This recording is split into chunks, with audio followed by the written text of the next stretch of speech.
जब वो पैदा होता है, फिर जब वो बड़ा होता है, उसके साथ क्या होता है, अपने पिता के साथ वो क्या क्या करता है, उसने अपने एक्सपीरियंस को शेयर किया है। मुझे अच्छा लगा, मैंने सोचा आप लोगों के बीच में उसको बताऊं। ध्यान से सुनिएगा। कहता है वो लड़का, अस्पताल में मेरा जन्म होने के साथ इसकी शुरुआत होती है। एकदम पहले दिन अस्पताल में जन्म होता है, उस दिन से शुरुआत है। तो अस्पताल में मेरा जन्म होने के साथ इसकी शुरुआत होती है। वो कौन था?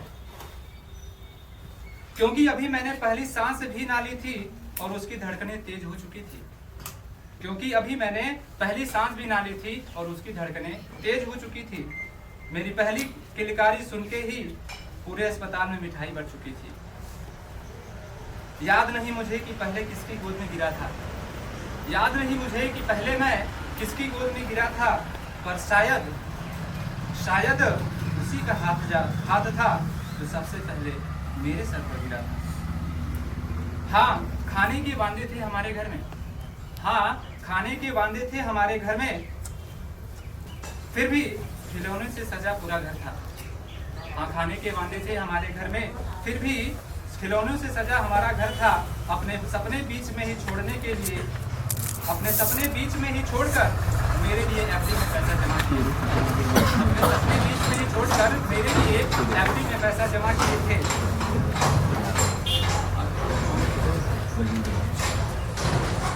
क्योंकि लफ्जों की दुनिया से तो मैं अभी भी अनजान था, क्योंकि लफ्जों की दुनिया से मैं अभी भी अनजान था। और न काम न दुनिया न मेरा दोस्त, बस मेरा हंसता चेहरा है उसकी असली जान था। दिन भर वो धूप में तपता रहता, मिट्टी में अपना बदन भिगोता रहता था, लेकिन घर पर आते ही सब छोड़ छाड़कर कभी मुझे हवा में उछालता, कभी हाथी कभी घोड़ा बनकर मुझे सीने से लगाता रहता था। तो वो खुद अनपढ़ गवार रह गया था, वो खुद अनपढ़ गवार रह गया था शायद, पर मुझे पढ़ा रहा था। वो खुद अनपढ़ गवार रह गया था शायद, पर वो मुझे पढ़ा रहा था। पैरों में मेरे छाले न पड़ जाए, पैरों में मेरे छाले न पड़ जाए, इसलिए कंधे पर बिठा कर स्कूल ले जाया करता था। आखिर वो कौन था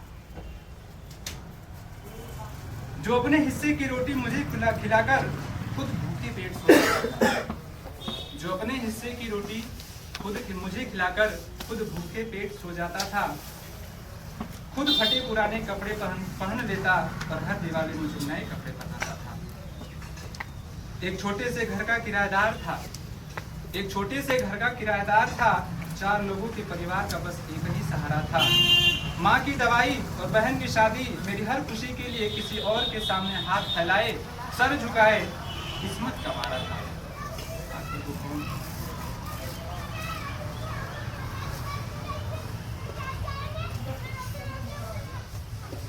बीमार रहता था हमेशा, लेकिन दवा की गोली नहीं लेता था। बीमार रहता था हमेशा, लेकिन दवा की गोली नहीं लेता था। दर्द तो होता था, लेकिन बांट नहीं पाता था। दर्द तो होता था, लेकिन बांट नहीं पाता था। शायद आंसू आता था उसकी प्यारी सी आंखों में, और शायद आंसू आता था उसकी प्यारी सी आंखों में, लेकिन कभी बहा नहीं पाता था। आखिर वो कौन था जो मेरी जवानी के साथ खुद बड़ा हो रहा था, जो मेरी जवानी के साथ खुद बूढ़ा हो रहा था। दर्द ने उसके पैरों को जकड़ रखा था, पर मेरे लिए भाग रहा था।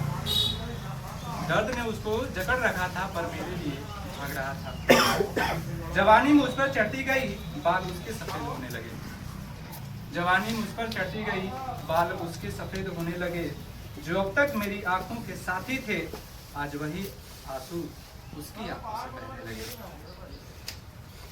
घुटनों से लेकर चलने तक का सफर मैंने उसके साथ तय किया था। घुटनों से लेकर चलने तक का सफर मैंने उसके साथ तय किया था, लेकिन अब जवानी मुझे तोड़ने के लिए कह रही थी, और वो मेरे साथ नहीं तोड़ सकता था। इसलिए अपनी मंजिल तक पहुंचने के लिए मैं इतना नीच बन चुका था, इसलिए मैं अपनी मंजिल तक पहुंचने के लिए मैं इतना नीच बन चुका था कि उसके बीच राह में बेहाल, कि उसको बीच राह में बेहाल बेसहारा गिरता हुआ छोड़ देना चाहता था। आखिर भूल गया था कि वो कौन था, क्योंकि अब पैसे जो कमाने लगा था, क्योंकि अब पैसे जो कमाने लगा था तो उसकी हर नसीहत गुस्सा दिलाती थी, क्योंकि जो मैं अब खुद पैसा कमाने लगा था तो उसकी हर नसीहत मुझे गुस्सा दिलाती थी। और बेटा सब ठीक तो है ना, और बेटा सब ठीक तो है ना, उसकी ये हमदर्दी मानो मेरे सीने में आग लगाती थी। वक्त ने करवट बदली, वक्त ने करवट बदली, आज तक मैं किसी का बेटा था, अब मैं भी वही आदमी बन चुका था। आज तक मैं किसी का बेटा था, अब मैं भी वही आदमी बन चुका था। वही सपने, वही ख्वाहिश और वही छोटा सा चेहरा मेरा खुदा बन चुका था। इससे पहले कि मैं अपनी गलतियों का बोझ हल्का कर पाता, इससे पहले कि मैं अपनी गलतियों का बोझ हल्का कर पाता, वक्त ने फिर अपनी ताकत दिखाई, वक्त ने फिर अपनी ताकत दिखाई, ताकि वही वक्त मुझ पर हंस पाता। और अगली सुबह मेरे माथे की सबसे मजबूत छत का एक पन्ना खाक बन चुका था, और अगली सुबह मेरे माथे का सबसे मजबूत पन्ना जो छत है वो खाक बन चुका था, क्योंकि वो मेरा बाप था, क्योंकि वो मेरा बाप था जो अब राख बन चुका था, क्योंकि वो मेरा बाप था जो अब राख बन चुका था, क्योंकि वो मेरा बाप था जो अब राख बन चुका था। ये एक संदेश है उन सभी को सुनने वाले लोगों के लिए, अगर आप सभी सुन रहे हैं।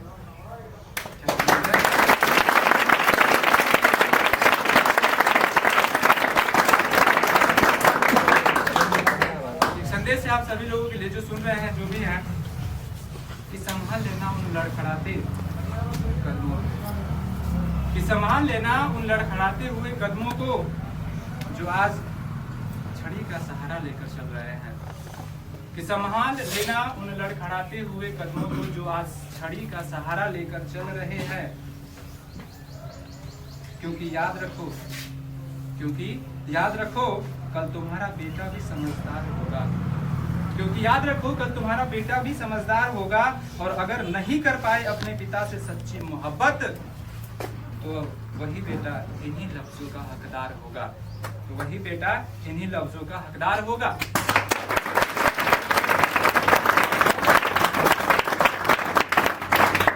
दुआ करता हूँ और दुआ करता हूँ कि वो लम्हा तुम्हारी जिंदगी में कभी ना आए, और दुआ करता हूँ कि वो लम्हा तुम्हारी जिंदगी में कभी ना आए, क्योंकि उस लम्हे का हर एक कतरा बहुत ही दर्दनाक होगा। मैं दुआ करता हूँ कि वो लम्हा आपकी जिंदगी में कभी ना आए, क्योंकि उस लम्हे का हर एक कतरा बहुत ही दर्दनाक होगा।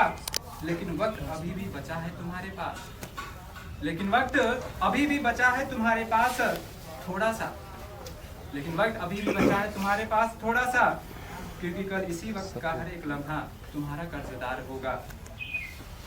और जरा सोचकर देखो आज वो तुम्हारा बाप है, और जरा सोच कर देखो आज वो तुम्हारा बाप है, कल अगर वो ना रहे तो क्या होगा। जरा सोच कर देखो आज वो तुम्हारा बाप है, और अगर कल ना रहे तो तुम्हारा क्या होगा। और जन्नत का ख्याल रखते हो अपने जहन में, और जन्नत का ख्याल रखते हो अपने जहन में, कभी तो याद रखो कि कल तुम्हारा भी यही किरदार होगा, कभी तो याद रखो कि कल तुम्हारा भी यही किरदार होगा। इसलिए सीने से लगा लेना उस आदमी को, इसलिए सीने से लगा लेना उस आदमी को, क्योंकि कल